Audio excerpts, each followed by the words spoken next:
सभी को नमस्कार, हरे कृष्णा, राधे राधे। तो प्राकृतिक चिकित्सा प्रशिक्षण ऑक्यूप्रेशर ट्रेनिंग प्रोग्राम के पहले दिवस में आप सभी का स्वागत है। आप सभी ने अपने देश को स्वस्थ रखने के लिए, अपने घर परिवार को स्वस्थ रखने के लिए और अपने घर का ढेर सारा पैसा बचाने के लिए इस मिशन को ज्वाइन किया। इसके लिए आप लोगों को बहुत बहुत धन्यवाद। तो ऑक्यूप्रेशर, हम लोग सभी लोग ऑक्यूप्रेशर को सीखने के लिए इकट्ठा हुए हैं। तो एक्यूप्रेशर क्या है, एक्यूप्रेशर क्या है, पहले उसके बारे में हम लोग जान लेंगे। ठीक है, कोई बताना चाहेंगे व्हाट इज एक्यूप्रेशर? एक्यूप्रेशर क्या है, कोई बताना चाहेंगे? जी, शमशाद अहमद जी।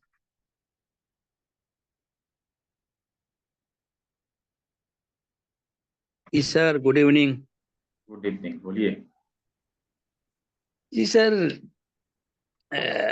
एक्यूप्रेशर जो है किसी विशेष किसी भी बीमारी के एक विशेष बिंदु पे उपचार करने की पद्धति को, चिकित्सा करने की पद्धति को एक्यूप्रेशर कहते हैं।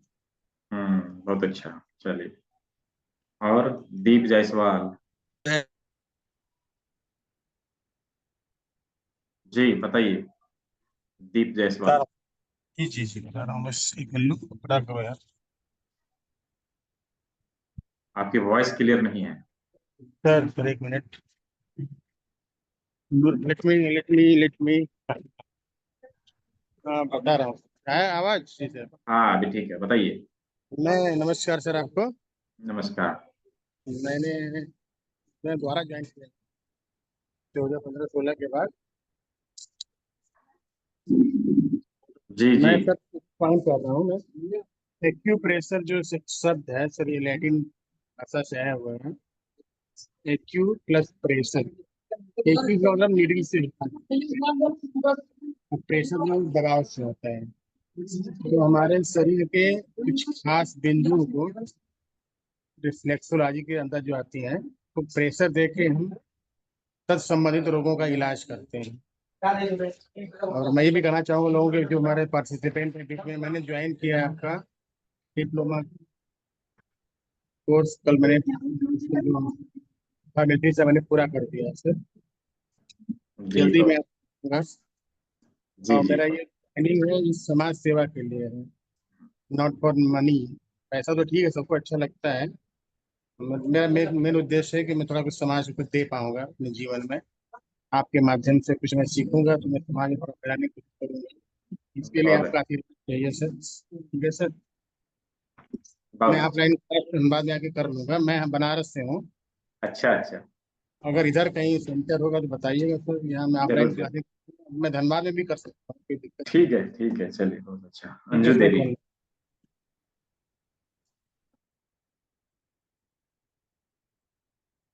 अनम्यूट करके बोलिए।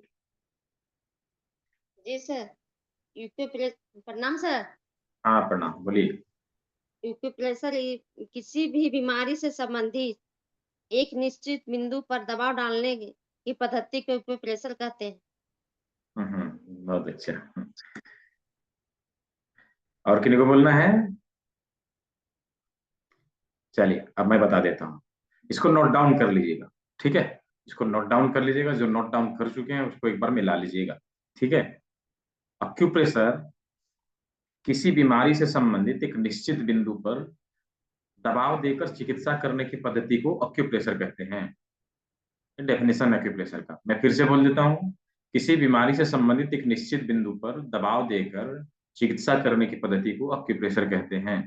क्या है ना, शब्दों में अर्थ छुपा हुआ होता है, जैसे अभी दीप जायसवाल जी ने कहा था, है ना, कि लैटिन वर्ड है और इसमें दो वर्ड आते हैं, अक्यू और प्रेशर। अक्यू मतलब अक्यूरेट और प्रेशर मतलब दबाव देकर, मतलब एक निश्चित बिंदु पर दबाव देकर चिकित्सा करना। ठीक है। तो एक किसी बीमारी से संबंधित एक निश्चित बिंदु पर दबाव देकर चिकित्सा करने की पद्धति को अक्यूप्रेशर कहा जाता है। ये डेफिनेशन हो गया अक्यूप्रेशर का। अब अक्यूप्रेशर का कनेक्शन हम लोग का अक्यूप्रेशर का कनेक्शन जो है जन्म से है। जब हम लोग जन्म लेते हैं ना, उसी समय से हमें हमारे बॉडी में कहीं ना कहीं अक्यूप्रेशर होना चालू हो जाता है। आप ये देखिए, जब कोई बच्चा जन्म लेता है तो डॉक्टर उसको उल्टा करके पीठ में थप्पी मारता है। ये क्या है? पीठ में थप्पी मारना ये क्या है? ये एक्यूप्रेशर है। जब उसको पीठ में थप्पी मारा जाता है तो उससे उसके सारे नर्वस सिस्टम एक्टिव हो जाते हैं और बच्चा जो है रोने लगता है। ये चीज सही से ना हो ना, तो बच्चे को एक बीमारी हो जाती है जिसको कहते हैं सीपी, वो जीवन भर अपंग रहेगा। उसके नर्वस सिस्टम चालू नहीं हो पाते, जीवन भर अपंग रहेगा। तो एक्यूप्रेशर का लगाव हमारे शरीर में जन्म से है, शुरुआत से है। ठीक है। और ये जो विधा है कहीं ना कहीं बहुत प्राचीन है, बहुत पुरातन है, बहुत पुरातन है। ये ऋषि मुनियों के द्वारा दी गई बहुत पुरातन विद्या है। ये अलग बात है कि ये चीज हमारे देश से बाहर जाके फिर वहां से यहाँ इंपोर्ट हुई है, पहले एक्सपोर्ट हुई फिर इंपोर्ट हुई। ये बात अलग है। हमारे देश में एक्यूप्रेशर का पहले पढ़ाई होता था। अब विदेशी लोग, जो चाइना वाले लोग यहाँ से सीख के चले गए, जापानीज लोग सीख के चले गए, और उन लोगों ने इसको क्या किया, अपनाया और इसको आगे बढ़ाया, और फिर जाके वहां से यहाँ आया। यहाँ हमारे पास भी लुप्त हो चुके। ठीक है। तो ये जो है हमारे देश की संस्कृति का चीज पार्ट है। ठीक है, हमारे देश का चीज है, ये बाहर का चीज नहीं है। इस चिकित्सा के ऊपर, इस चिकित्सा पद्धति के ऊपर हम अपने देशवासियों को गर्व होना चाहिए कि ये हमारे देश का सिखाया हुआ चिकित्सा है। बहुत ही प्राचीन चिकित्सा पद्धति है। ठीक है। तो अक्यूप्रेशर जो हम लोग सीखने वाले हैं, अभी जो हम लोग सीखने वाले हैं वो क्या है?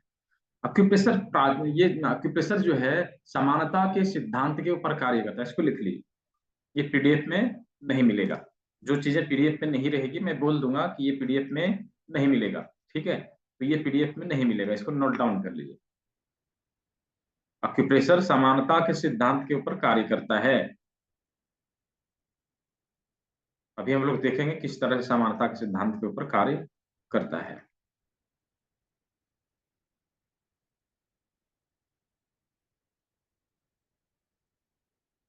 जैसे कुछ चीजें, जैसे दो लोग बैठे हैं, ठीक है, दो लोग बैठे हैं तो दो लोगों में से कुछ कुछ चीजें समान हो सकती है। जैसे दोनों लोग का शर्ट का कलर एक जैसा हो सकता है। ठीक है, दोनों का आंख एक जैसा हो सकता है। ठीक है, दोनों का नाक का बनावट एक जैसा हो सकता है, कुछ भी, मतलब समान। समानता का सिद्धांत कहने मतलब कि हमारे शरीर में कुछ ऐसी चीजें हैं जो प्रकृति ने समान रूप से बना के दिया है। ठीक है जी। तो अभी हम लोग देखेंगे कि ये समानता का सिद्धांत किस तरह से हमारे शरीर में कार्य करता है, किस तरह से कार्य करता है। प्रकृति ने हमारे बॉडी को उसी अनुरूप डिजाइन किया कि हमारे लिए इजी टू अंडरस्टैंड हो, हम आसानी से उन चीजों को समझ सके, हम आसानी से उन चीजों को ऑब्जर्व कर सकें, आसानी को उन चीजों को याद रख सके। इसलिए प्रकृति ने इसे चिकित्सा पद्धति को समानता के सिद्धांत के ऊपर फिट किया है। जब हम देखेंगे ना, बहुत सारी चीजें हमारे बॉडी में समान मिलेगी। जैसे यदि हो सके तो सभी लोग कैमरा ऑन करिएगा। ठीक है, हाथ ऐसे करिए, हाथ ऐसे करिए, और हाथों में देखिए कि चार बड़ी उंगलियां और एक छोटी उंगली है ना? चार बड़ी उंगली हैं और एक छोटी उंगली है। अब दूसरा हाथ करेंगे तो दूसरा हाथ में भी उसी तरह चार बड़ी उंगली एक छोटी उंगली, हो गया ना समान। अब जब पैरों में जाएंगे तो पैरों में भी उसी तरह से देखेंगे, उसमें भी चार बड़ी उंगली होगी एक छोटी उंगली होगी। मतलब चार, पांच उंगली उसमें भी है, पांच उंगली उसमें भी है, पांच उंगली इसमें भी, पांच उंगली इसमें भी, इक्वल है, समान है। मतलब इसको कहते हैं कि थ्योरी ऑफ इक्वालिटी, समान है, एक जैसा लग रहा है। ठीक है, तो एक जैसा प्रकृति ने बनाया। अब यहाँ पे देखेंगे कि जो चार बड़ी उंगलियां हैं ना, इसमें भी कुछ चीजें समान है। तो इसमें क्या समान है? अभी जब उंगली ऐसे करेंगे तो देखेंगे कि सभी उंगलियों में तीन तीन ज्वाइंट हैं। क्या है? तीन तीन ज्वाइंट हैं। सभी उंगलियों के तीन तीन पार्ट हैं। ठीक है, वन टू थ्री, देखिए हाँ, पहला दूसरा तीसरा ज्वाइंट है ना। तीन ज्वाइंट इसमें है तो उसी प्रकार से तीन ज्वाइंट इसमें भी है, फिर इसमें भी है और इसमें भी है। चारों उंगलियों में तीन तीन ज्वाइंट हैं। जब इसी तरह से दूसरे हाथों की उंगली को चेक करेंगे तो उसमें भी उसी तरह से मिलेगा। जब पैरों की उंगलियों को चेक करेंगे तो उसमें भी उसी तरह से मिलेगा। ठीक है, तो अभी क्या है कि हमें ये देखना है कि ये चीजें समझ में आई कि इसमें तीन तीन ज्वाइंट हैं, ये हमारे बॉडी से कैसे मेल खाता है। हमारे शरीर के कौन से ऐसे पार्ट में तीन तीन ज्वाइंट हैं, कौन से ऐसे पार्ट में तीन तीन ज्वाइंट हैं। अब जब हम देखेंगे यहाँ पे जब हम हाथ ऊपर करेंगे ना, तो हाथ को देखिए, हाथ में पहला ज्वाइंट, ठीक है, दूसरा ज्वाइंट कहनी में, और तीसरा ज्वाइंट शोल्डर में, 3 ज्वाइंट हो गया। दूसरे हाथ में भी देखेंगे तो उसमें भी 3 ज्वाइंट है। और जब पैरों में देखेंगे तो पहला हिप, दूसरा नी और तीसरा पैर, ठीक है, 3 ज्वाइंट उसमें भी मिलेगा। तो हाथ और पैरों की संख्या कितनी?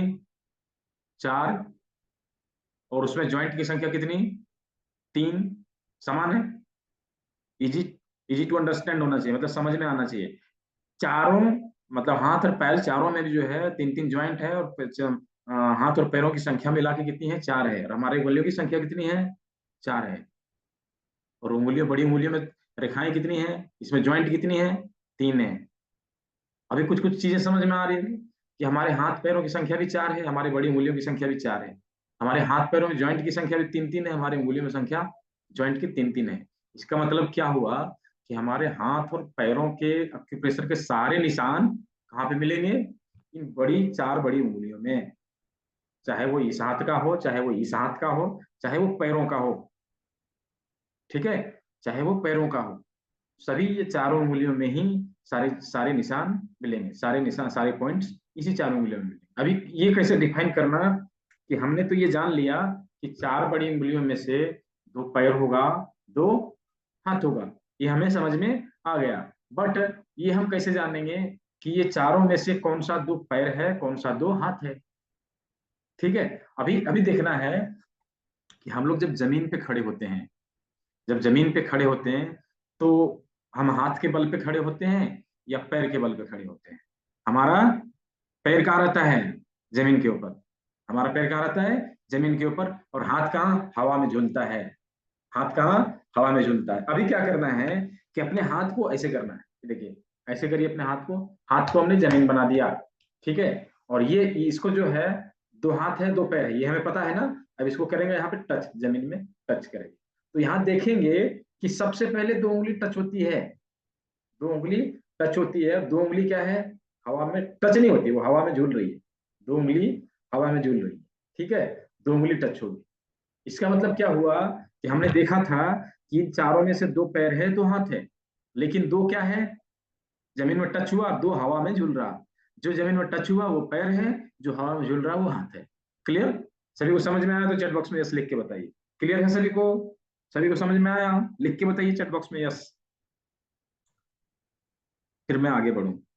शमशाद जी को समझ में आ गया, सुभाष जी को समझ में आ गया, और अंजू जी को समझ में आ गया, नीलम जी को समझ में आ गया, सीमा जी को समझ में आ गया, दीप जी को समझ में आ गया। चलिए सभी को समझ में आ गया, जिनका मैंने नाम नहीं लिया उन लोगों को भी समझ में आ गया। बहुत अच्छा। चलिए, तो हम लोगों ने देखा कि किस तरह से हाथ है और किस तरह से पैर है। हम लोगों ने देख लिया कि कौन सा हाथ है कौन सा पैर है। अभी एक कंफ्यूजन और रहेगा कि मैंने देखा कि इन चारों उंगलियों में से 2 पैर 2 हाथ, बट ये कैसे जानेंगे कि ये 2 पैर हैं, लेकिन ये दोनों पैर में से कौन सा किधर साइड का, कौन सा किस पैर का आएगा, किस पैर का बिंदु किस में आएगा, ये कैसे जाने? प्रकृति ने बहुत ही अच्छे से हमारे शरीर को डिजाइन किया। हम देखेंगे ना कि ये दोनों उंगलियां बड़ी एक जैसी नहीं है, एक बड़ी मिलेगी तो एक छोटी मिलेगी, एक बड़ी मिलेगी तो एक छोटी मिलेगी। इसका मतलब क्या? प्रकृति इससे कुछ कहना चाह रही है। एक बड़ी है एक छोटी, इसका मतलब क्या? क्यों बनाया ऐसा प्रकृति ने? बराबर क्यों नहीं कर दिया? इक्वल क्यों नहीं कर दिया? इसका मतलब है जो बड़ी उंगली वो सेम साइड का, जो छोटी उंगली वो उल्टे साइड का ट्रीटमेंट करेगी। मतलब यदि प्रॉब्लम राइट नी में है, राइट घुटने में दर्द है, तो क्या करेंगे? यदि राइट हैंड के उंगलियों से ट्रीटमेंट दे रहे हैं तो क्या करेंगे कि ये हमें पता है ये दोनों पैर हैं, तो हमने क्या कहा कि सेम साइड का बड़ी उंगली, उल्टे साइड का छोटी उंगली। तो सेम साइड क्या हो गया? हमने राइट नी में प्रॉब्लम है, राइट हैंड से ट्रीटमेंट देना, तो राइट हैंड का बड़ी उंगली, ठीक है, राइट हैंड का बड़ी उंगली। और इसका क्या करेंगे? Second joint. सेकंड ज्वाइंट क्या हो गया हमारा? नी, घुटना। यदि घुटने में दर्द रहा तो सेम साइड के हाथ में बड़ी उंगली के सेकंड ज्वाइंट पे ट्रीटमेंट देना है, ठीक है, सेम साइड के बड़ी उंगली के मिडिल ज्वाइंट में ट्रीटमेंट देना है। समझ में आया सभी को? समझ में आया मैं क्या कहना चाह रहा हूं? यदि समझ में आया हो ये हाथ और पैरों का क्या फॉर्मूला है तो यस लिख के बताइए। नहीं समझ में आया मैं दोबारा से रिपीट कर दूंगा। समझ में आया?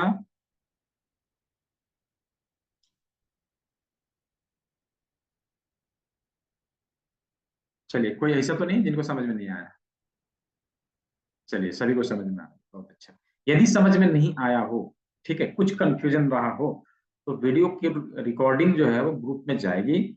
इसको दोबारा से एक बार वॉच करना है, दोबारा से देखेंगे तो चीजें और क्लियर हो जाएगी, और फिर हम कभी भूलेंगे नहीं इन चीजों को। ठीक है, तो हमने देखा कि हाथ और पैरों के निशान कहाँ पे मिलेंगे। जैसे भी हमने देखा कि हाथ जो है, पैर जो है, बड़ी उंगली सेम साइड का, छोटी उंगली उल्टे साइड का। जैसे मैंने कहा राइट नी में प्रॉब्लम है, और यदि लेफ्ट हैंड में ट्रीटमेंट देना है तो क्या करेंगे, छोटी उंगली का सेकंड जॉइंट ले लेंगे। ठीक है, और यदि हिप में प्रॉब्लम हो तो कहाँ पे, यहाँ पे। थाई में प्रॉब्लम हो तो कहाँ पे, यहाँ पे। ठीक है, और यदि पिंडली में प्रॉब्लम हो तो कहाँ पे, यहाँ पे। ठीक है, ये समझ में आ गया कैसे है? पैरों में प्रॉब्लम है यहाँ, पिंडली में प्रॉब्लम है यहाँ, ज्वाइंट में प्रॉब्लम है यहाँ। ठीक है, नी में प्रॉब्लम है यहाँ, हिप में प्रॉब्लम है यहाँ, थाई में प्रॉब्लम हो तो यहाँ। ऐसे उसी तरह से अब लेंगे हम हाथों का। ये हमारा पैर का दोनों हो गया। अब हाथों का, यदि किसी को आर्म पेन हो, बाह में दर्द हो, तो इस जगह पे ट्रीटमेंट देना। ठीक है, और केहनी में, ठीक है, केहनी में दर्द हो तो कहाँ पे, सेकंड जॉइंट पे, कलाई में यहाँ पे, हाथ में यहाँ। ठीक है, लोकेशन सभी को समझ में आ गया?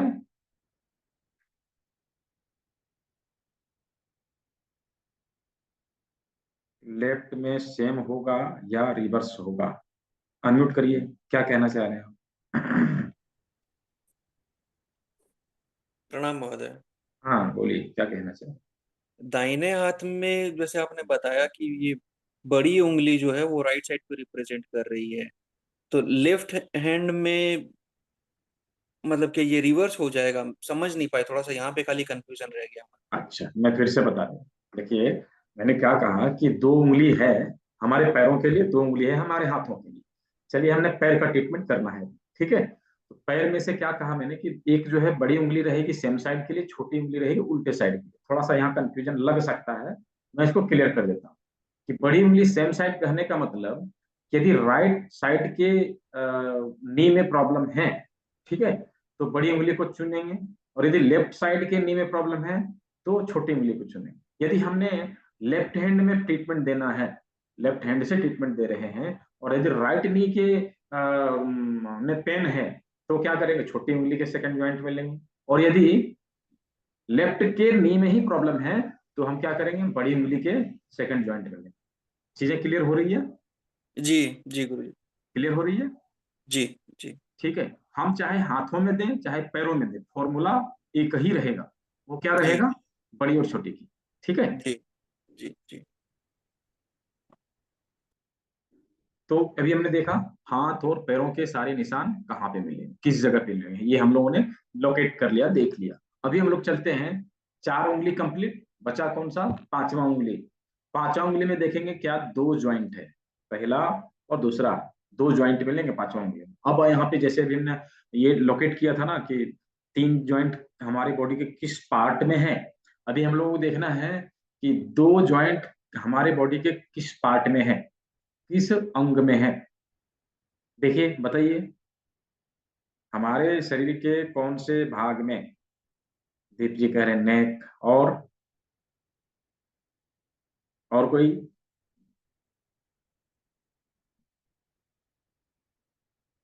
हमारे शरीर का हेड वाला पार्ट, ठीक है, माथा। माथा जब देखेंगे ना तो कहाँ सेट है, गर्दन और कमर और हेड। ठीक है, मैं बता दे रहा हूँ, हमारा शरीर का जो माथा है वो कहाँ है, सर्वाइकल के ऊपर फिट है। ठीक है, तो पहला ज्वाइंट जहां पे माथा हमारा फिट है, दूसरा ज्वाइंट कहाँ है, गर्दन के सबसे नीचे। गर्दन के सबसे नीचे, तभी तो हम लोग क्या करते हैं, गर्दन घुमा पाते हैं, माथे को ऊपर नीचे कर पाते हैं। क्यों? क्योंकि दो ज्वाइंट है, एक ज्वाइंट यहाँ और एक ज्वाइंट नीचे, दो ज्वाइंट है। ठीक है, उसी प्रकार से हमारे अंगूठे में क्या हो गया, दो ज्वाइंट। ठीक है, तो पहला ज्वाइंट मतलब ये ज्वाइंट, नीचे वाला ज्वाइंट। ठीक है, दूसरा ज्वाइंट मतलब कि ये वाला ज्वाइंट। ठीक है, तो यहां से ऊपर का जो पार्ट होगा क्या होगा, हमारा सर होगा, सर का हिस्सा। ठीक है, माथे का हिस्सा। ये क्लियर है, चीजें क्लियर हुई, समझ में आई कि माथा जो है हमारा कहाँ है, माथे के सारे निशान कहाँ पे मिलेंगे, अंगूठे में मिलेंगे। माथे के सारे निशान कहाँ मिलेंगे, अंगूठे में मिलेंगे। ठीक है, अभी चलिए हम लोग अंगूठे में बाकी सारे ऑर्गन कहाँ कहाँ पे है उसको लोकेट करते हैं। उसको लोकेट करने के लिए क्या करना है, यदि सभी सभी लोग कैमरे में रहे तो अच्छा है, अच्छा रहेगा, समझ में आएगा सारी चीजें। ठीक है, अभी क्या करना है, देखिए अंगूठा, अंगूठा को ऐसे करेंगे और अपने हाथ को ऐसे करेंगे, ठीक है, और हाथों को क्या करना है, धीरे धीरे करके अपने पास लाना है, ऐसे करके। चलिए लाइए सभी लोग, लाके दिखाइए, ऐसे करके लाइए।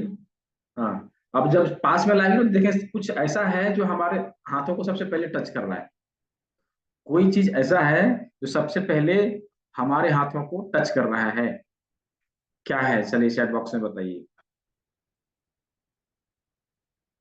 नोज, नाक सबसे पहले हमारे हाथ में टच हुआ। दैट मीन्स क्या, कि नाक हमारे पूरे माथे का सबसे उभरा हुआ भाग है, उठा हुआ भाग है ना। नाक हमारे पूरे माथे का सबसे उभरा हुआ भाग है। अभी क्या करना है कि अपने अंगूठे में लोकेट करना है कि सबसे उठा हुआ भाग कौन सा है, अंगूठे में लोकेट करना है कि सबसे उठा हुआ भाग कौन सा है। चलिए सभी लोग लोकेट करिए और उसमें दाग लगाइए पेन से। थोड़ा सा पेंटिंग हम लोग सीख लेते हैं आज।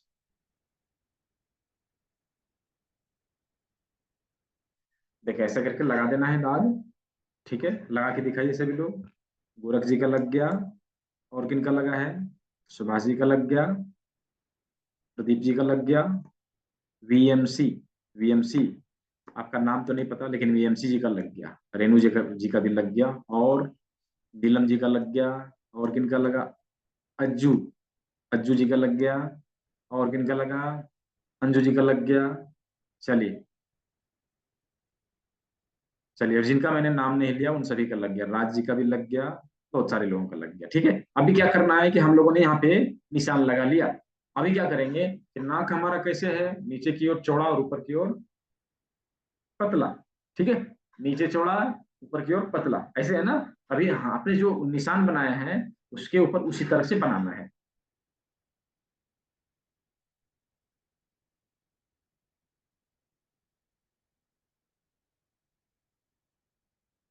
चलिए बना के दिखाइए ऐसे, ये देखिए बन गया, ठीक है, ऐसे करके बना के दिखाना है।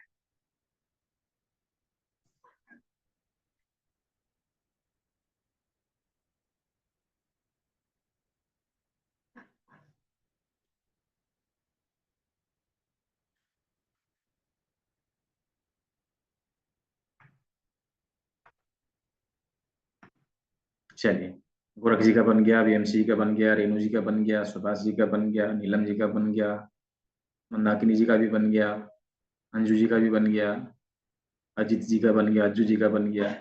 चलिए बहुत सारे लोगों का बन गया, जिनका मैंने नाम नहीं लिया उन सब का बन गया।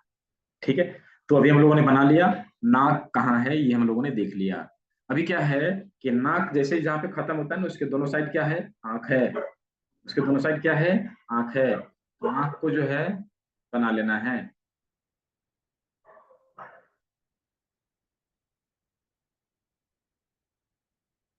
ये देखिए ऐसे करके आंख को बना लेना है, ये हमारा आंख भी बन गया, आंख का पॉइंट हमने लोकेट कर लिया है। ठीक है, तो सभी लोगों ने लोकेट लोकेट करना है। नीलम जी का हो गया है, अजीत जी का भी हो गया है, अज्जू जी का भी हो गया है, सुभाष जी का भी हो गया, अंजू जी का भी हो गया, और रेणु जी का भी हो गया, वीएमसी जी का भी हो गया, गोरख जी का भी हो गया। चलिए बहुत अच्छा, सभी का हो गया, राज जी का भी हो गया। चलिए अभी हम लोगों ने नाक और आंख को देख लिया। ठीक है, अब उसके नीचे क्या है, उसके नीचे क्या है, मुंह, जो बड़बड़ बड़बड़ करता है, बहुत बोलता है ना, उसके नीचे मुंह को बनाना है।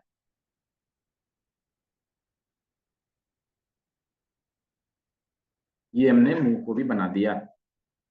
ठीक है, चलिए नीलम जी का मुंह बन गया, और अजीत जी का बन गया, और किन का बना, दिखाइए, अंजू जी का बन गया, अज्जू जी का भी बन गया, और रेणु जी का भी बन गया। चलिए बहुत अच्छा, सुभाष जी का भी बन गया, और किन का बना, राज जी का भी बन गया। चलिए बहुत अच्छा, और सभी का बन गया, जिनका मैंने नाम नहीं लिया उन लोगों का भी बन गया। ठीक है, अभी हमने मुंह को बना लिया, नाक को बना लिया, आंख को बना लिया, अब क्या बचा, कान।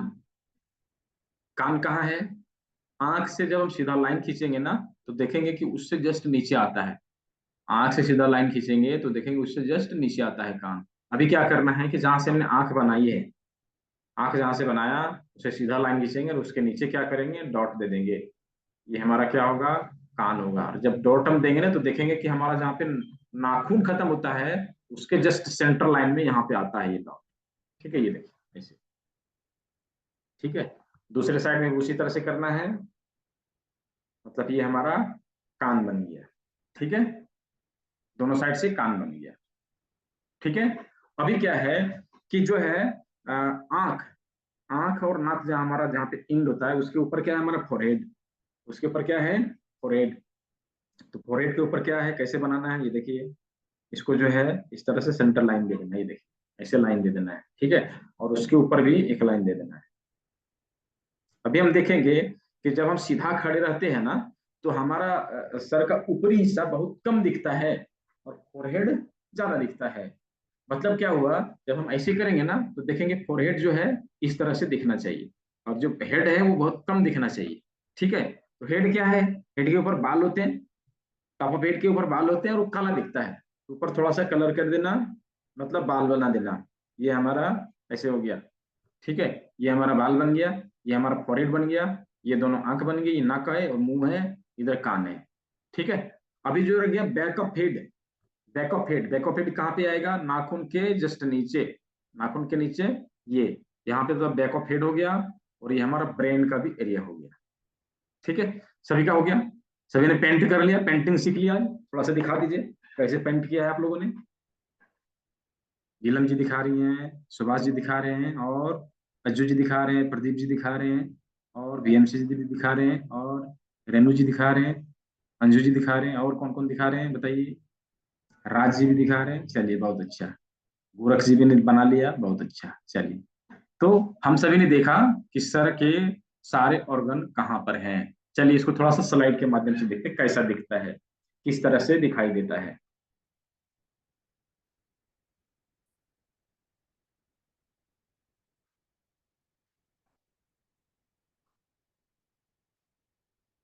यदि इसको अंगूठे को उठा के ऊपर कर दिया जाए तो इस तरह से दिखेगा। क्या मेरी स्क्रीन दिखाई दे रही है, स्क्रीन दिखाई दे रही है, यदि दे रही है तो यस लिख के बताइए। चलिए ठीक, बहुत अच्छा, दिखाई दे रही है। तो ये अंगूठे के ऊपर कर देना तो यहाँ देखेंगे कि ये हमारा सर का भाग हो गया, इसके नीचे ये गर्दन हो गया, उसके नीचे ये चेस्ट आएगा, उसके नीचे क्या आएगा, सारे ऑर्गन आएंगे। अभी हम लोग देखेंगे किस तरह से आएगा, ठीक है। अभी चलिए पहले देख लेते हैं कि हमारे माथे के सारे जो हम लोगों ने ऑर्गन अभी बनाया, ठीक है, वो किस तरह से दिखाई देगा। ये देखिए,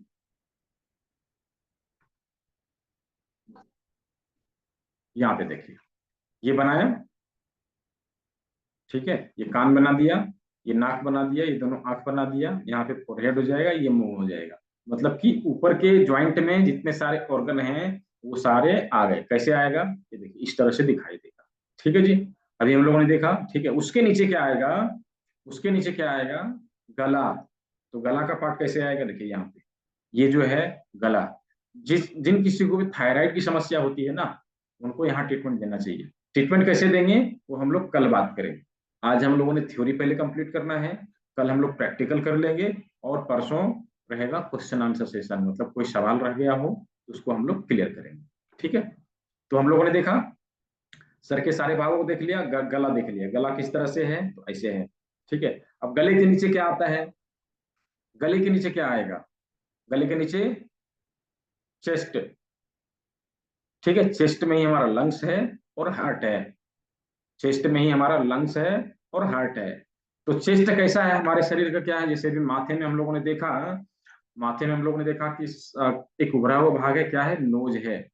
उसी तरह से चेस्ट में क्या है, हमारा चेस्ट हमारे शरीर का सबसे उभरा हुआ भाग रहता है। वो अलग बात है कि हम लोग खा पी के तोंद निकाल लेते हैं, उसको इतना बढ़ा लेते हैं कि उस पर प्लेट भी रख के खा लें, बढ़ा लेते हैं, वो अलग बात है। लेकिन वो क्या है, चेस्ट हमारे शरीर का सबसे उभरा हुआ भाग होता है, ठीक है। तो चेस्ट जो है, जिस तरह से चेस्ट हमारा शरीर का उभरा हुआ भाग है, जब हाथों को जब ऐसे करेंगे तो देखेंगे गले के जस्ट नीचे एक एरिया है जो उभरा हुआ है, हाथों में एक एरिया है जो उभरा हुआ है, सभी के हाथों में ऐसे ही दिखेगा, उभरा हुआ है। मतलब क्या है, ये क्या हो गया, हमारे चेस्ट का एरिया हो गया, ठीक है। चेस्ट के सारे पॉइंट्स यहीं पे मिलेंगे। किस तरह से मिलेंगे, चलिए हम लोग देखते हैं, ठीक है। अभी देखिए गले के जस्ट नीचे जैसे आएंगे तो ये देखिए, अभी क्या करना है कि जो उठा हुआ भाग है उसको दो भागों में बांट देना है ऐसे, ठीक है, दो भागों में बांट देना है। अब क्या आएगा, एक लंग्स इधर एक लंग्स इधर, ये देखिए ऐसे, ठीक है, लंग्स दोनों उठा हुआ भाग पे आ गया, इसी के बीच में हार्ट आएगा, इस तरह से हार्ट आएगा। हार्ट कैसे दिखेगा, तो ऐसे दिखेगा, मतलब कि जो हमारा गला है, गले के जस्ट नीचे उभरा हुआ भाग है, उभरे हुए भाग के भाग में ही हमारा चेस्ट है और हार्ट है, वो हम लोगों ने देख लिया, लंग्स और हार्ट है, ठीक है। और जो एक एक चीज और, वो मैं कल बताऊंगा कि ब्रेस्ट लंप्स जो बनता है, स्तन में गांठ का होना, उसके लिए ट्रीटमेंट कहाँ देना, तो उसके लिए भी ये इसी भाग में ट्रीटमेंट देना है, वो मैं कल बताऊंगा कैसे देना है, ठीक है। तो ये एरिया हम लोगों ने देख लिया। चेस्ट कहाँ पे है, चेस्ट के नीचे क्या आएगा, वेरिकोज वेन्स के लिए कौन सा पॉइंट रहेगा, मैं कल बताऊंगा, ये जब क्वेश्चन आंसर सेशन होगा ना उसमें बताऊंगा शोभा जी, ठीक है। तो वहां पे आप इस सवाल को रखिएगा, मैं बताऊंगा, ठीक है। अभी चलिए हम लोग पहले अपना थ्योरी जो है उसको कंप्लीट करें। चेस्ट के नीचे कौन सा भाग आता है, शरीर का कौन सा भाग आता है, चेस्ट के नीचे क्या आएगा,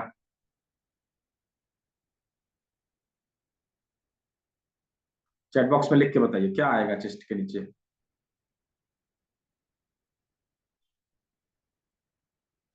हार्ट, हार्ट तो मैंने अभी बता ही दिया है ना, हार्ट कहाँ है, चेस्ट के बीच में ही छुपा हुआ है, हाँ, पेट, स्टमक।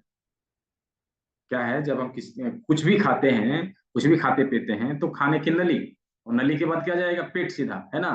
तो सबसे पहला ऑर्गन कौन सा हो गया, पेट, पेट आएगा सबसे पहले, कैसे आएगा चलिए हम लोग देखते हैं।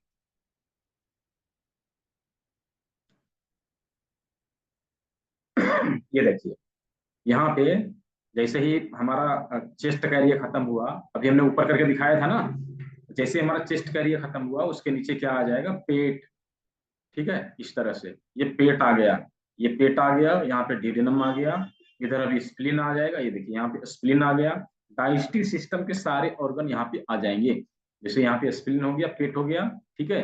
दूसरे साइड में आ जाएगा लीवर, दूसरे साइड में लीवर, ठीक है। यहाँ पे पाचक रस छोड़ने वाले सारे ऑर्गन एक ही जगह पे हैं, पेट के आसपास में, और इनका कनेक्शन कहाँ रहता है, डिओडिनम से, ये देखिए यहाँ पे लीवर, और लीवर के साथ में ही गॉल ब्लैडर का जो पॉइंट है मिलेगा।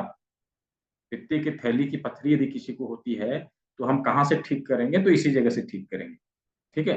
तो ये हमारा हो गया लीवर और गॉल ब्लैडर, स्प्लीन, स्टमक, उसके नीचे क्या आएगा, पैनक्रियाज, पैनक्रियाज, ये देखिए ये पैनक्रियाज भी यहीं लगी हुई है, और ये सारे ऑर्गन जो है, सारे ऑर्गन का जो कनेक्शन रहेगा हमारे पैनक्रिया से इस तरह से जुड़ा हुआ रहेगा, देखिए ये जो है बाइल डक्ट आके कहाँ चला गया, ड्यूडेनम में, स्प्लीन का भी जो है वो कनेक्शन कहाँ के चला जाएगा, ड्यूडेनम में, और हमारा जो पैनक्रियाज है उसका भी कनेक्शन कहाँ चला जाएगा, ड्यूडेनम में, ठीक है। तो ये जो है सारे पाचक रस छोड़ने वाले ऑर्गन कहाँ पे मिलेंगे, तो हमारे पेट से जुड़े हुए मिलेंगे। अभी कहाँ कहाँ सब कुछ है हम लोगों ने देखा, ये जो बीच का भाग होगा वो क्या होगा, पेट के लिए, बीच का भाग क्या होगा, पेट के लिए, इधर का भाग होगा स्प्लीन के लिए जस्ट नीचे, ठीक है, और ये वाला जो एरिया है ये होगा हमारे लीवर और गॉल ब्लैडर के लिए, क्लियर।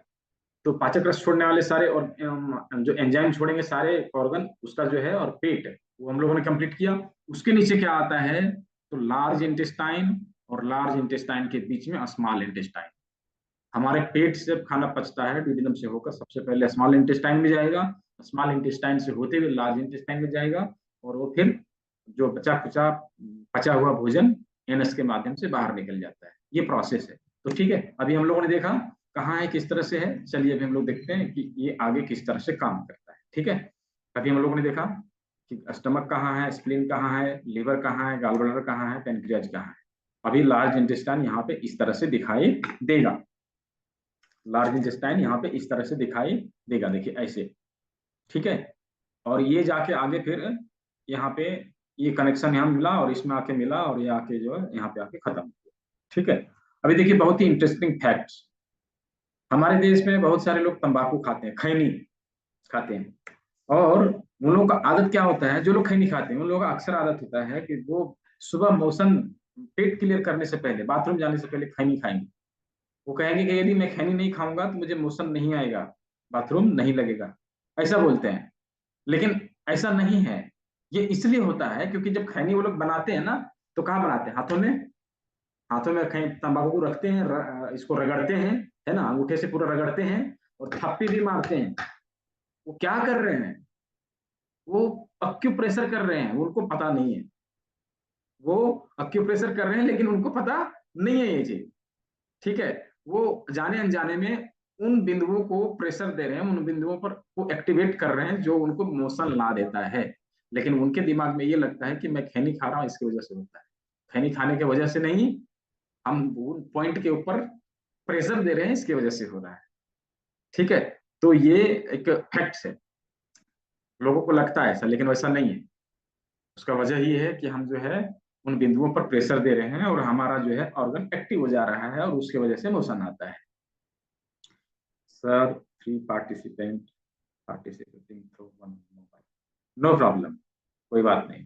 आप तीनों का फॉर्म भर दीजिएगा, तीनों का सर्टिफिकेट मिल जाएगा, ठीक है। तो हमने देखा डाइजेस्टिव सिस्टम के सारे ऑर्गन को देख लिया, लार्ज इंटेस्टाइन को देख लिया, स्मॉल इंटेस्टाइन को देख लिया। अब जो हमारा सामने के सारे ऑर्गन कंप्लीट हो गए, सामने से सारे ऑर्गन कंप्लीट हो गए। अच्छा एक चीज और यहाँ पे देखिए, ध्यान दीजिएगा कि सामने की बात मैं कर रहा हूँ, सामने का जो सारा ऑर्गन है कहाँ पे है? इधर है। अभी जब मैं बैक की बात करूंगा तो किधर मिलेगा? इसके पीछे।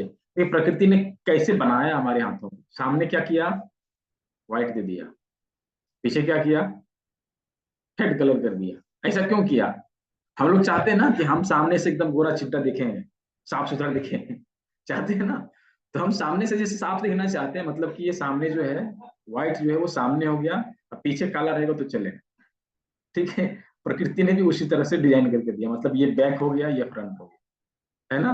क्लियर है? ये बैक हो गया, ये फ्रंट हो गया। फ्रंट के सारे ऑर्गन हम लोगों ने देख लिया, अब बैक के सारे ऑर्गन को हम लोग देखते हैं, ठीक है। अभी जो है दो बहुत इंपॉर्टेंट ऑर्गन, हमारी बॉडी के दो बहुत इंपॉर्टेंट ऑर्गन बचे हुए हैं जिसके बारे में हम लोगों की बात करेंगे। यहाँ पे एक फैक्ट मैं और बताऊंगा, जैसे किसी भी चीज को तैयार करने से पहले, जैसे घर बनाते हैं तो क्या करते हैं? सबसे पहले उसका नींव डालते हैं, फाउंडेशन डालते हैं। अब मैं व्हीकल की बात करूं तो सबसे पहले मान लीजिए टू व्हीलर, टू व्हीलर बनाती है कंपनी, सबसे पहले क्या करती है? उसका सबसे पहले क्या बनाती है? क्या बनता है उसका सबसे पहले? सबसे पहले उसकी चेचिस बनती है ना, उसी के ऊपर सब कुछ फिट होता है। हमारा जब आरसी बुक आएगा तो उसमें चेचिस नंबर लिखा होता है, इस चेचिस नंबर में, उसी से पहचानी जाती है गाड़ियां, है ना। तो चेचिस के ऊपर सारा चीज फिट रहता है। हमारी बॉडी में भी उसी तरह से कुछ ऐसा है जिसके ऊपर सब कुछ फिट है, जो पूरे शरीर का भार लेके चलता है। मालूम है क्या है वो? हमारा बैकबोन, रीढ़ की हड्डी। रीढ़ की हड्डी को जब देखेगा ना ध्यान से तो आपको दिखेगा क्या है वो? रीढ़ की हड्डी के ऊपर दोनों पैर हैं, रीढ़ की हड्डी के ऊपर माथे हैं, रीढ़ की हड्डी के नीचे जो है क्या है? पैर है, हाथ है, और सारा जो भी डाइजेस्टिव सिस्टम के ऑर्गन है सब कहाँ लटका हुआ है? रीढ़ की हड्डी के ऊपर लटका हुआ है। मतलब क्या हुआ? रीढ़ की हड्डी ही जो है सभी चीजों को ढो रहा है, उसी के ऊपर सब कुछ लटका हुआ है।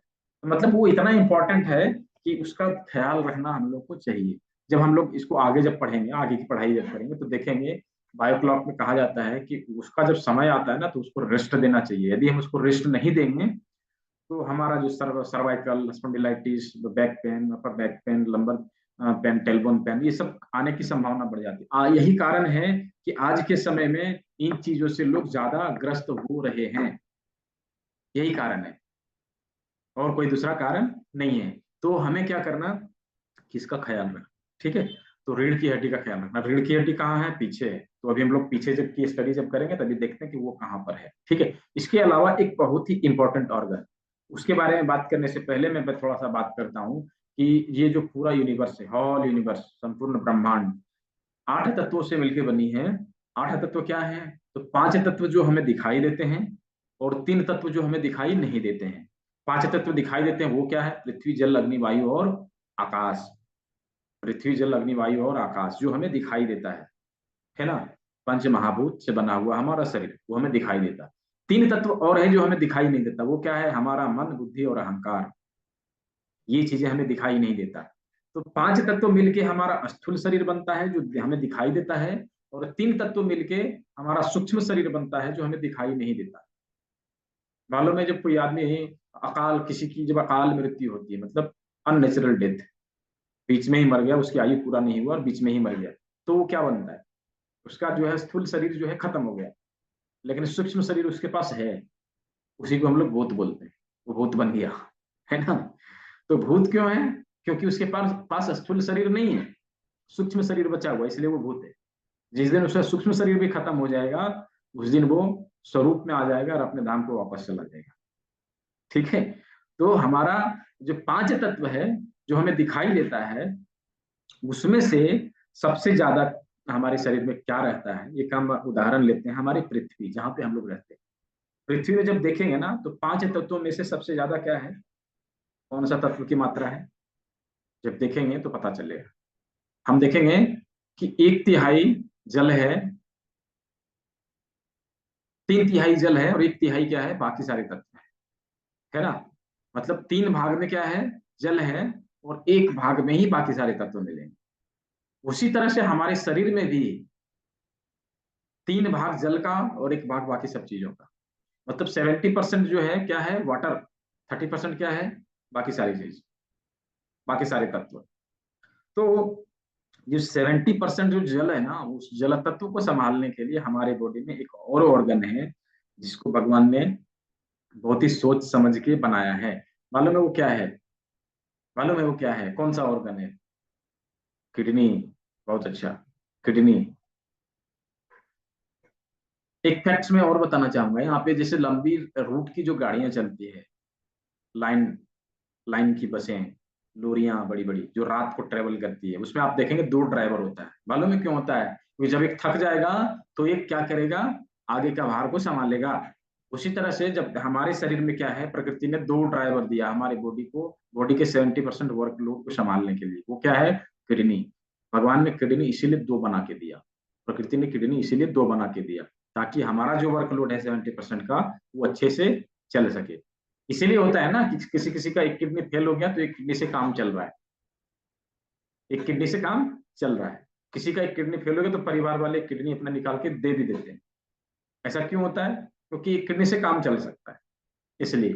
तो प्रकृति ने हमारे किडनी को 2 इसलिए बनाया, ताकि जो है वो हमारे शरीर के सारे वर्कलोड को, 70% वर्कलोड को जो अच्छे से संभाल सके। तो इस चीज का मैंने इतना घुमाया क्यों? इसलिए घुमाया कि रीढ़ की हड्डी और किडनी हमारे शरीर का बहुत ही इंपॉर्टेंट ऑर्गन है, इसका ध्यान रखना हम लोगों को चाहिए।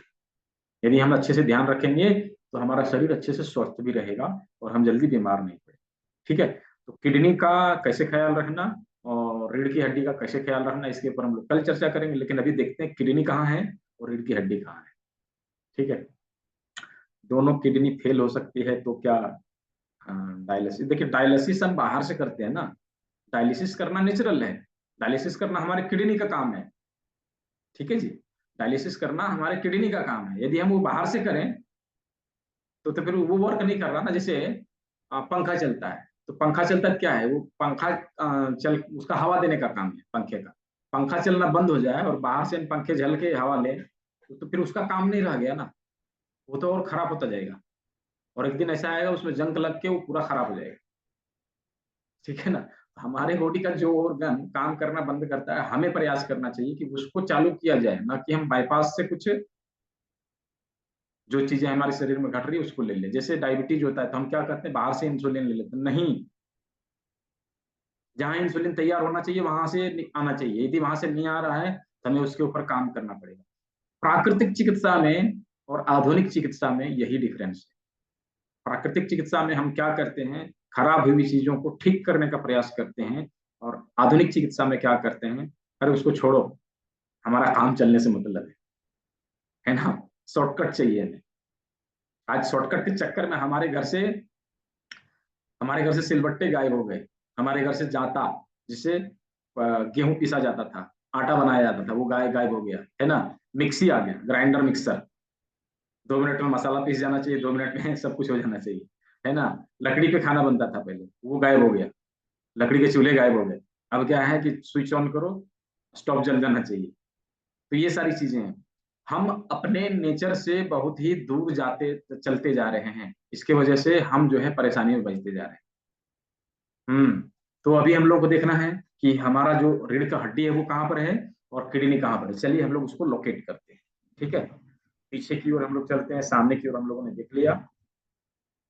ये देखिए, अभी हमने कहा था ना कि जो ब्रेन है वो कहाँ मिलेगा, नाखून के जस्ट नीचे, यहाँ पे ब्रेन मिल गया। अब ब्रेन से ही लगा हुआ हमारा रीढ़ का हड्डी रहता है, रीढ़ का हड्डी यहाँ से यहाँ तक आएगा। ये देखिए, रीढ़ का हड्डी यहाँ से यहाँ तक आएगा। कैसे आएगा ये चलिए दिखाते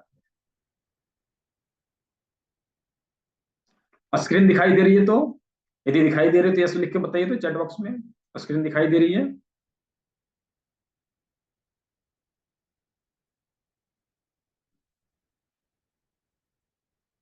स्क्रीन दिखाई नहीं दे रहा किसी को? दिखाई दे रहा, चलिए बहुत अच्छा, स्क्रीन दिखाई दे रहा है। चलिए अभी क्या है, कैसे दिखाई देगा ये देखिए, यहाँ पे हमारे रीढ़ का हड्डी आधा यहाँ और आधा यहाँ। ये कैसे है, किस प्रकार से है, ये देखिए, यहाँ से ये वाला जो भाग रहेगा ये हमारा रीढ़ की हड्डी का सर्वाइकल का पार्ट है। ध्यान से देखिएगा, ये हमारे रीढ़ की हड्डी का सर्वाइकल का पार्ट है और ये हमारे रीढ़ की हड्डी का थोरासिस का पार्ट है। ठीक है, थोरासिस थोड़ा सा इसमें आएगा, थोड़ा सा इसमें आएगा। ठीक है, और इसके नीचे जो है ये आएगा लंबर का एरिया और यहाँ पे आ गया कॉक्सियल। ठीक है, तो ये हमारे रीढ़ की हड्डी के चार भाग, रीढ़ की हड्डी के चार भाग, चारों भाग हम लोगों ने देखा। कहाँ पर है, तो यहाँ पर है। तो हमारा जो किडनी है वो किस जगह पर मिलता है, हमारा किडनी जो है किस जगह पर होता है, उसका लोकेशन हम कैसे करेंगे ये देखिए। अभी हम लोगों ने देखा ना कि रीढ़ का हड्डी यहाँ पे थोड़ा है, थोड़ा यहाँ पे है। जब हम उठे को ऊपर करते हैं ना तो ये सीधा हो जाएगा, सीधा हो जाएगा तो समझ में आएगा अच्छा ऐसे है। ठीक है, तो जो हमारा रीढ़ की हड्डी के दोनों साइड किडनी रहता है। तो किडनी कहाँ रहता है, ये हमारा सर्वाइकल का पार्ट है, ये हमारा थोराइसिस का पार्ट है, ये लंबर का पार्ट है, यहाँ पे कोक्सियल। ठीक है, तो जहाँ पे लंबर का और थोरासिस का एरिया जहाँ पे मिलता है, दोनों जहाँ मिलता है उसी जगह पे दोनों साइड में किडनी होता है। ठीक है जी, तो किडनी कहाँ पे रहेगा, तो ये देखिए इस जगह पे रहेगा। अब इसको हम लोग लोकेट करें, कैसे, किस तरह से लोकेट करना, तो अपने हाथ को ऐसे करना है। अभी हम लोगों ने क्या देखा कि इस जॉइंट में जो है जो रिंग फिंगर है और मिडिल फिंगर है, उसके बीच में क्या है, रीढ़ की हड्डी है। तो रीढ़ की हड्डी यहाँ से यहाँ तक आएगा, ये देखिए, ये आया यहाँ से यहाँ तक आया। ठीक है जी, यहाँ से यहाँ तक आया। ठीक है, और आधा रीढ़ की हड्डी कहाँ आया, यहाँ से यहाँ तक आया। ठीक है, अभी जो है इसके बीच में हमने रीढ़ की हड्डी देखा। ठीक है, अब इन दोनों उंगलियों के बीच में जब हम यहाँ से हाथों को ऐसे करेंगे ना तो देखेंगे एक जगह पर आके हाथ जो है रुक जाता है, उससे नीचे नहीं जाता। तो वो जो होगा वही किडनी का लोकेशन होगा। उसी तरह से इसमें जब करेंगे तो देखेंगे यहाँ पर भी रुकेगा, तो ये जो होगा ये किडनी का लोकेशन होगा। ये दोनों किडनी का लोकेशन हो गया, ये हमारे रीढ़ का हड्डी का लोकेशन हो गया, इधर से रीढ़ की हड्डी का लोकेशन। ठीक है, सभी को क्लियर, समझ में आया सभी को, रीढ़ की हड्डी कहाँ पर है, किडनी कहाँ पर है? समझ में आया तो चैट बॉक्स में लिख के बताइए।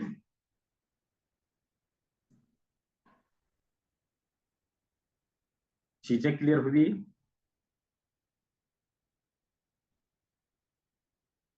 Please repeat kidney location. ठीक है, मैं दोबारा बता देता हूँ। चलिए चलिए, बहुत सारे लोगों को समझ में आया, कुछ लोगों को समझ में नहीं आया। मैं एक बार और बता देता हूँ, उसके बावजूद भी समझ में ना आवे तो क्या करना है, वीडियो जब ग्रुप में जाए तो उसको रिपीट करके देखना है। एक दो बार आप वीडियो को रिपीट करके देख लेंगे ना तो आप इन चीजों को भूलेंगे नहीं, हमेशा के लिए याद हो जाएगा आपको। ठीक है, अभी हमने क्या कहा था कि किडनी का लोकेशन कहाँ आएगा, इन दोनों उंगलियों के बीच, जब यहाँ उंगलियों को जब हम फेरेंगे ऐसे करके तो एक जगह पे देखेंगे आके रुकता है, अटकता है, मतलब कि ये जो ज्वाइंट है वहां पे खत्म हो जाता है। तो जहाँ पे खत्म होता है वो क्या है, हमारा किडनी का लोकेशन है। इधर से भी जब देखेंगे तो ये भी रुकेगा, वो हमारे किडनी का लोकेशन है। ये दोनों किडनी का लोकेशन है, मतलब यहाँ और यहाँ। ठीक है जी, और ये बीच का क्या हो गया हमारा, रीढ़ का हड्डी का। ठीक है, तो ये हमारा रीढ़ का हड्डी, किडनी, सामने से सारे ऑर्गन और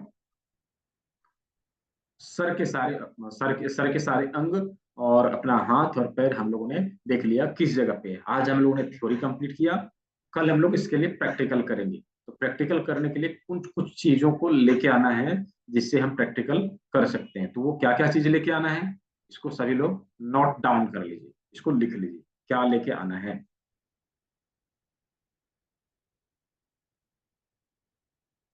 क्या क्या लेके आना है, नोट डाउन करिए इसको। तो सबसे पहला चीज जो है वो है लवंग, क्लॉव्स। लौंग 1 पीस, लौंग कितना रहेगा, 1 piece. Cloves 2 piece black pepper, काली मिर्च 2 पीस, काली मिर्च 2 पीस।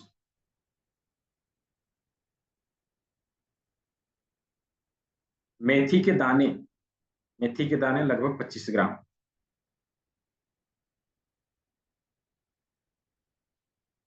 20 से 25 मटर के दाने, मटर वो छोले वाले मटर, व्हाइट वाला जो मटर होता है ना, जिससे कुलचे वाले छोला बनता है, वो वाला मटर। 2 पीस राजमा, 2 पीस राजमा, राजमा बड़ी वाली चाहिए। 1 इंची का पेपर टेप 1 पीस, और हाफ इंची का पेपर टेप 1 पीस। 1 इंच का पेपर टेप 1 पीस, और हाफ इंच का पेपर टेप 1 पीस।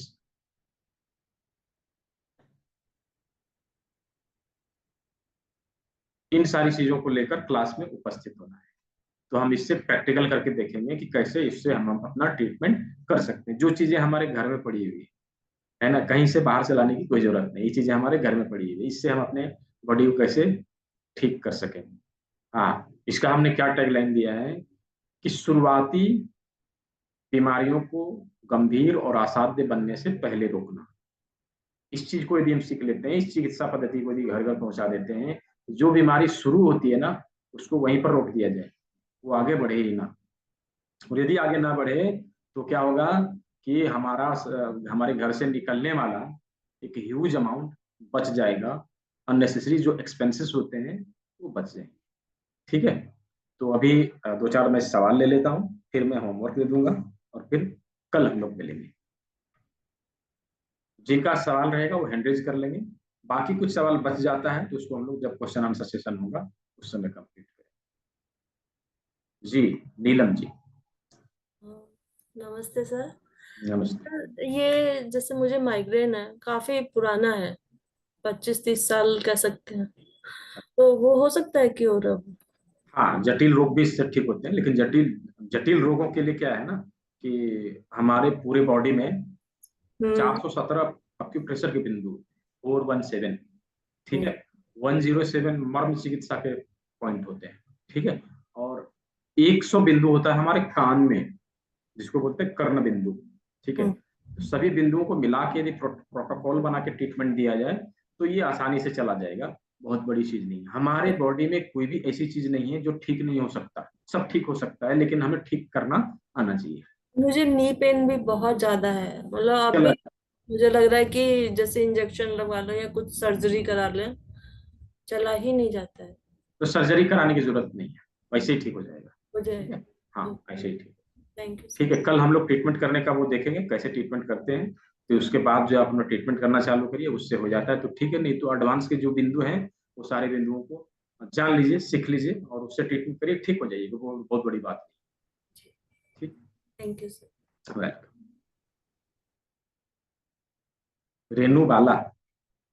हम्म।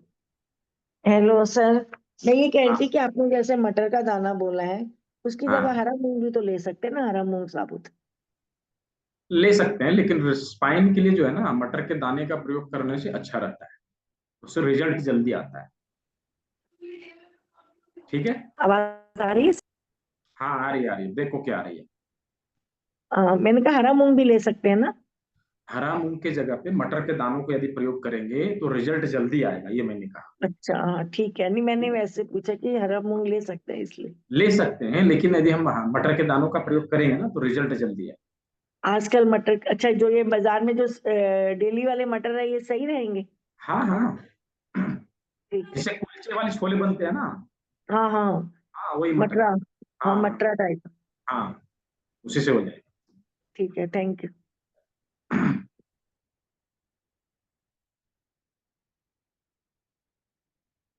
दिशा जी। प्रणाम सर। हाँ प्रणाम। सर मुझे जानना था कि आपने जो ये रीढ़ की हड्डी के 4 भाग बताए, सर्वाइकल है, लंबर है, थोरैसिक है, तो वो आप एक बार फिर से बताएंगे, क्योंकि समझ में 2 जो अंगूठे के हिस्से हैं और जो मिडिल फिंगर के ये उंगलियों के बीच का हिस्सा है, तो किस हिसाब से जानेंगे कि कौन सा हिस्सा कहाँ पर ये देखिए, स्क्रीन में देखिए, दिखाई दे रहा है? है? जी सर, अभी दिख रहे हैं। हाँ, तो ये जो मैंने बताया ना, ये सर्वाइकल का पार्ट हो गया।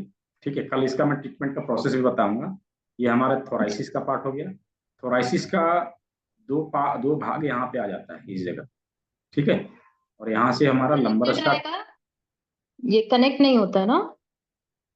हाँ नहीं, एक दूसरे से कनेक्ट कैसे होगा? ये तो इधर है और आधा इधर है। ठीक है, जी हाँ, आधा इधर है आधा इधर है। तो यहाँ पे हमने मटर के दाने का प्रयोग करना है, यहाँ पे मेथी के दाने। कल जब हम ट्रीटमेंट का प्रोसेस बताएंगे ना, तो समझ में आ जाएगा यहाँ पे कैसे जी। ट्रीटमेंट देना और इधर कैसे ट्रीटमेंट देना। ठीक सो है। सबसे पहला है सर्वाइकल, फिर हम्म, थोरैसिक, हम्म। फिर लंबर स्पाइन, जी, फिर लंबर स्पाइन, उसके बाद कॉकिक्स जेल। Cortex gel. हाँ, okay, thank you. right. Subhash ji. जी सर जी, नमस्ते। हाँ, जी सर जी, आपने बताया कि बीमारी या शुरुआती में हम को ठीक कर सकते हैं, लेकिन किसका हो गया, जैसे कि जीबीएस में हो गया स्टोन, 2 mm 4 mm हो गया, उसको भी हम गला सकते हैं? हाँ, उसको गला सकते हैं, लेकिन वही तो अभी मैंने बताया था कि जो जटिल रोग है ना, जो जी। क्रॉनिक डिजीज हो चुका है, उसके लिए हमें पूरे शरीर में जो बिंदु हैं उन बिंदुओं का प्रयोग करके हम उनको हटा सकते हैं, उससे नहीं जा और पाता। सर और सर इसमें कुछ दवाई भी कुछ लेना होता है? देखिए, वैसे कहा जाए तो प्राकृतिक चिकित्सा में दवाइयों का कोई उपयोग नहीं किया जाता, लेकिन जी क्योंकि हम दवाई खाने के आदी बन गए हैं, जी इसलिए जी आयुर्वेद का प्रयोग हम इसमें करते हैं, एलोपैथी दवाइयों का नहीं। जी जी। ठीक है। Thank you sir. वीएमसी जी। प्रणाम सर। हाँ। सर क्या नाम है? पहले नाम बताइए आप अपना। हमारा पूरा नाम विकास मालचंद चांडक है, हम राजस्थान से हैं, अच्छा अच्छा बगदाद में रहते हैं सर। अच्छा। सर हमारा एक्यूप्रेशर ज्वाइन करने का प्रमुख उद्देश्य यही है कि हमारे घर के जो प्रमुख सदस्य हैं वो सभी किसी न किसी असाध्य रोग से ग्रसित है। अच्छा हमारी धर्मपत्नी को दोनों किडनियां फेल हैं, डायलिसिस पर हैं। अच्छा माताजी को मस्तिष्क का घात हुआ है। अच्छा। ठीक है, और पिताजी को हार्ट की प्रॉब्लम है। ओहो। ये घर की असुविधा है ये, तो हम यही समझने का प्रयत्न कर रहे हैं, क्या हम इन परिस्थितियों को वापस जो है पुनः सही कर सकते हैं एक्यूप्रेशर के माध्यम से? मैंने समय वो भी चलेगा सर? मैंने मैंने कहा था, जो कि शुरुआत में ही कहा था कि प्राकृतिक चिकित्सा में कोई भी बीमारी हो, बीमारी चाहे कितना भी जटिल हो, उसको रिकवर किया जा सकता है, लेकिन उसको हम यदि तरीके से करें, प्रोटोकॉल बना के करें, वो रिकवर हो सकता है। बहुत बड़ी चीज नहीं है, हम उसको रिकवर कर सकते हैं। मैं बता रहा हूँ, जिसको मैं कलकत्ता में जो है मरीज था हमारा, गया का, हमारे यहाँ से 400 किलोमीटर दूर है गया का। तो वो मतलब पुअर मैन था, मतलब वो मजदूरी करके अपना जीवन यापन करता था। तो उसका दोनों किडनी फेल, बोला उसको रिप्लेस करना पड़ेगा। अब उसके बाद उतने पैसे नहीं कि वो रिप्लेस करा पाए। वो घर आ गया, अपना मरने का वेट कर रहा है, इंतजार कर रहा है कि मैं कब मरूंगा। उसके घर वाले भी वेट कर रहे हैं कि मरेगा मरेगा, क्योंकि पैसा नहीं है, कहाँ से करेगा वो। तो उसकी ट्रीटमेंट चालू हुई और विदिन 7 डेज जो है वो रिकवर होना चालू हो गया। ना वो खा पी पाता था, ना पी पाता था, ना उठ पाता था, ना चल पाता था, ऐसा। 7 डे में वो आधा रोटी को पचाना चालू कर दिया, आधा रोटी को पचाना चालू कर दिया, कुछ कुछ पानी भी पीने लगा, ऐसा। ठीक है, तो रिकवर हो सकता है, बहुत बड़ी बातें नहीं है। यदि फेल है और डायलिसिस पर है, उसके लिए कुछ ट्रीटमेंट है, वो सब चीज मैं बताऊंगा। और पूरे शरीर में जो आपके प्रेशर के बिंदु हैं उसका प्रोटोकॉल बना के उनका ट्रीटमेंट।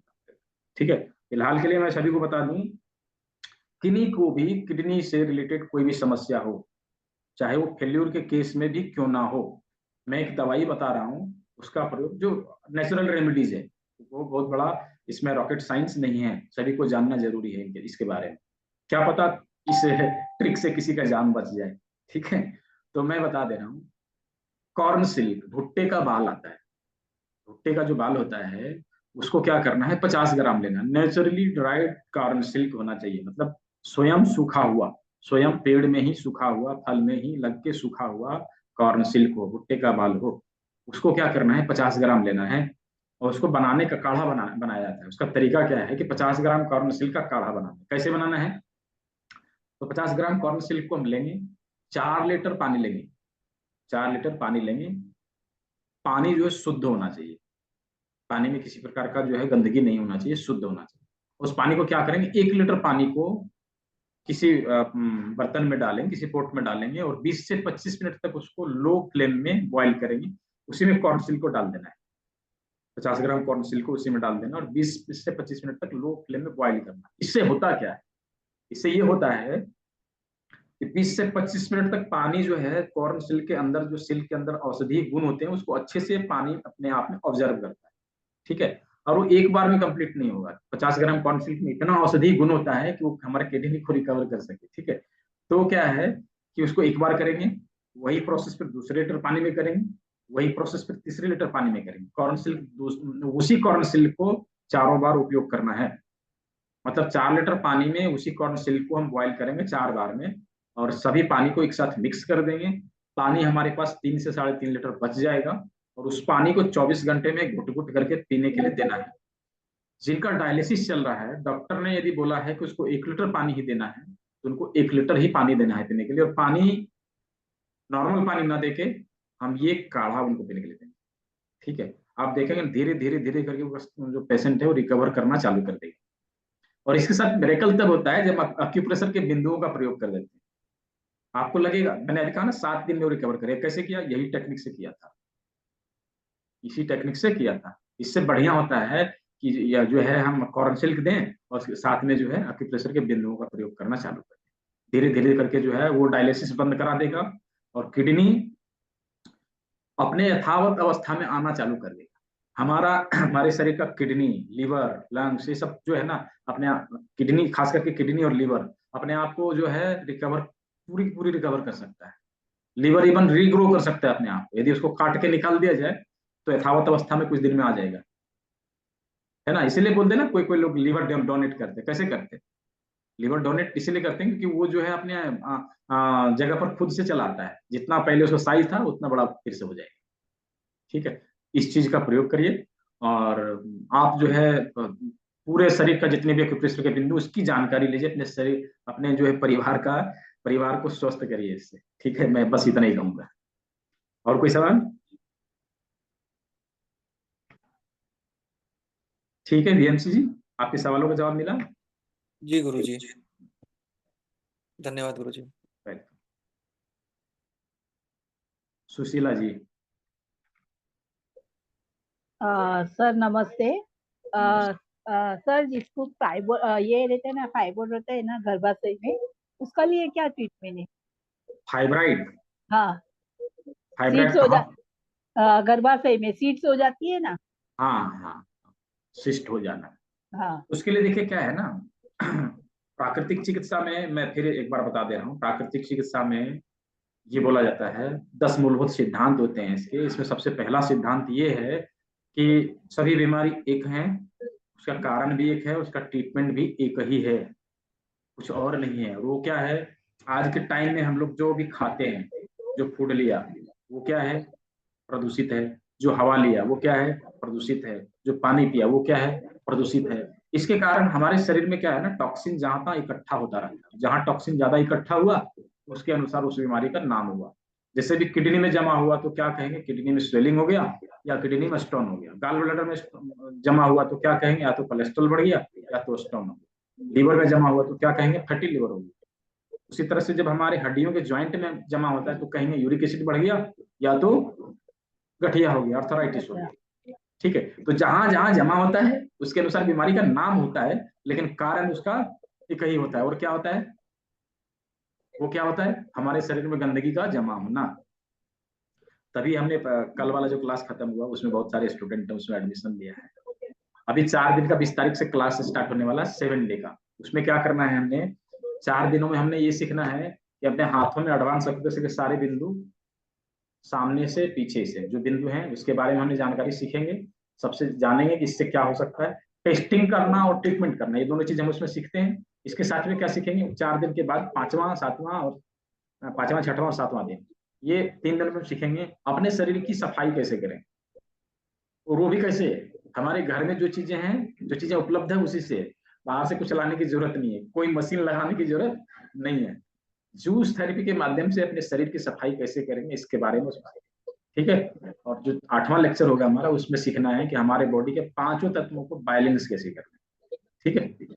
तो आपने जो सवाल किया था कि सिस्ट बनता है उसका क्या करें, तो उसके लिए सबसे अच्छा रहता है, देखिए वो डिजीज जो है ना वो क्रॉनिक है, वो शुरुआती बीमारी नहीं है, क्रॉनिक हुआ तभी सिस्ट बना। तो उसके लिए क्या करना, हमारे शरीर के सारे जो एडवांस एक्यूप्रेशर के जितने सारे बिंदु हैं, 417 बिंदु, मर्म के बिंदु, कर्ण के बिंदु, ये सारे बिंदुओं का प्रोटोकॉल बना के यदि ट्रीटमेंट दिया और शरीर का डिटॉक्स अच्छे से किया तो वो बिना दवाई के ठीक हो जाएगा, ठीक है, वो बिना दवाई के ठीक हो जाएगा। सर आपके वहाँ, आपका जहाँ पे क्लिनिक है वहाँ पे किसी को भेजना है तो क्या कर सकते हैं? भेज दीजिए, मैं एड्रेस दे दूंगा। नहीं, आपका म्हणजे चार्जेस तो क्या है? मेरा चार्ज है, हाँ, जैसे समझा कोई किसी को भेजा, किसी को हाँ प्रॉब्लम है तो भेजे, तो उसके चार्जेस रहेंगे ना आपके, कंसल्टिंग हाँ, तो चार्ज? मेरा नॉर्मल फी है, 500 फी है। अच्छा बाकी अच्छा, हाँ 200 रुपये पर सेटिंग में थेरेपी कर लेता हूँ, बस इतना ही है और कुछ ओके नहीं। ओके, मैंने इतना नॉर्मल रखा है कि हर किसी के लिए अफोर्डेबल हो, है ना। ओके।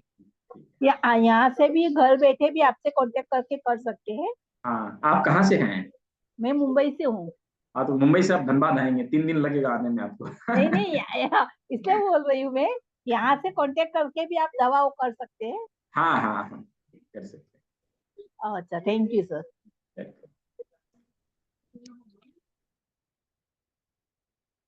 सुरेश चंद्र पाठक,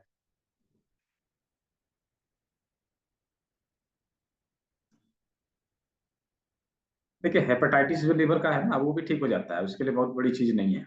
मैंने भी क्या कहा, हेलो कोई भी बीमारी हो वो जाएगा, हेलो ठीक है जी। हाँ हेलो, बोलिए बोलिए बोलिए, आ रही है आवाज। नमस्कार। हाँ नमस्कार नमस्कार। नमस्कार नमस्कार मैं बिहार से हूँ जी।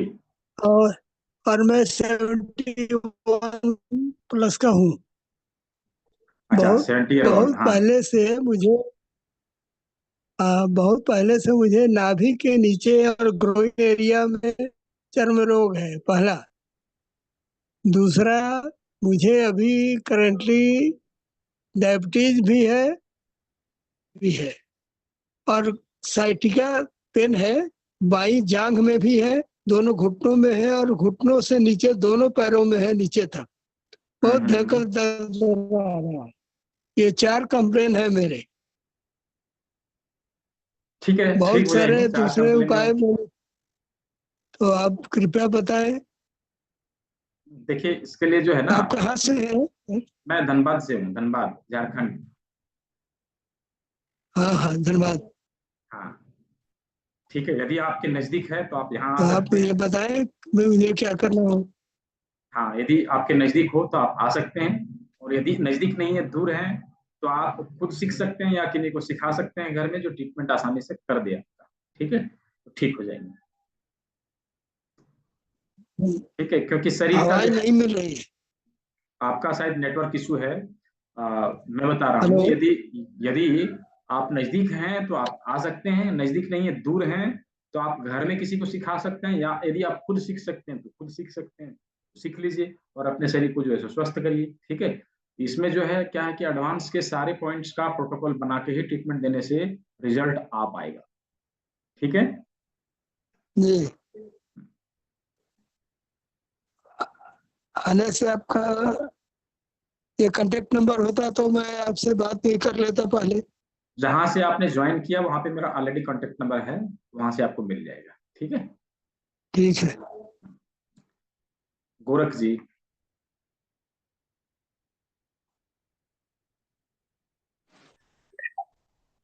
Hello sir. हाँ बोलिए।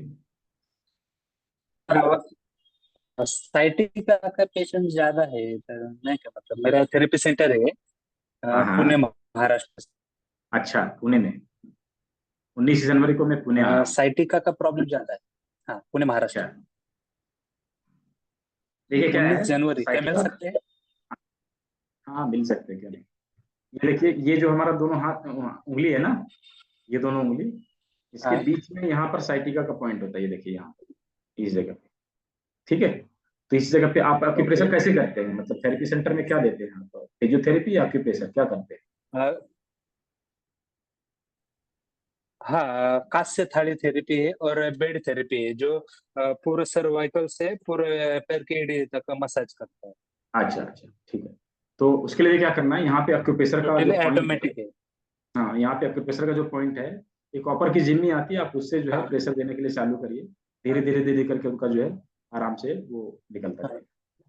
ठीक है, हाँ।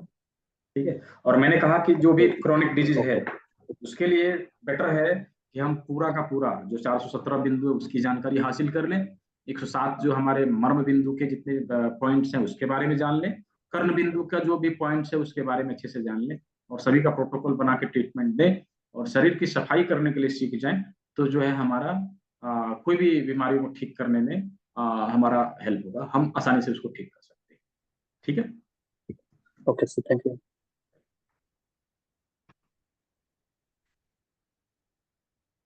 तो अभी के लिए इतना ही, जो जिनका किन्हीं का सवाल बचा है, तो हम लोग सवालों को जो है कल पहले प्रैक्टिकल करेंगे, और उसके बाद नेक्स्ट डे में जो है जो भी सवाल जिनके बचे हैं वो सवालों को ले लिया जाएगा, सारे के डाउट्स क्लियर किए जाएंगे। कल के लिए कुछ होमवर्क है, वो आप लोगों को कंप्लीट करना है। मैं ग्रुप में एक गूगल लिंक भेजूंगा, उस लिंक पर जाके आप लोगों को क्लास करके आपने क्या सीखा, क्लास कैसा लगा, क्या सीखने को मिला, उसका फीडबैक लिखना है, 2-4 लाइन में लिख के उस फीडबैक को पोस्ट करना है। ठीक है, पर कल जो है जब प्रैक्टिकल होगी, प्रैक्टिकल के बाद आप लोगों को फिर होमवर्क दिया जाएगा कि आपने क्या सीखा, आपको सीख के कैसा लगा, उसका जो है आप एक प्रेजेंटेशन बना के या तो फिर अपना एक मिनट का वीडियो बना के ग्रुप में पोस्ट करें। कल ग्रुप नहीं खुलेगी, परसों ग्रुप खुलेगी, आप जो है गूगल लिंक पे जाके ये चीज शेयर कर सकते हैं कि कैसा लगा। ठीक है, तो आज के लिए इतना ही। कल फिर इसी टाइम में शाम के 7 बजे हम लोग मिलेंगे, सारे प्रैक्टिकल के सारे लोग प्रैक्टिकल के सारे सामान लेके उपस्थित होंगे। सभी को बहुत बहुत धन्यवाद, सभी लोगों ने सेवा का मौका दिया और इस मिशन को आगे बढ़ाने में हमारा सहायता किया, इसके लिए सभी को बहुत बहुत धन्यवाद। मिलते हैं कल शाम को 7 बजे। सभी लोग स्वस्थ रहें, मस्त रहें, सभी को शुभ रात्रि।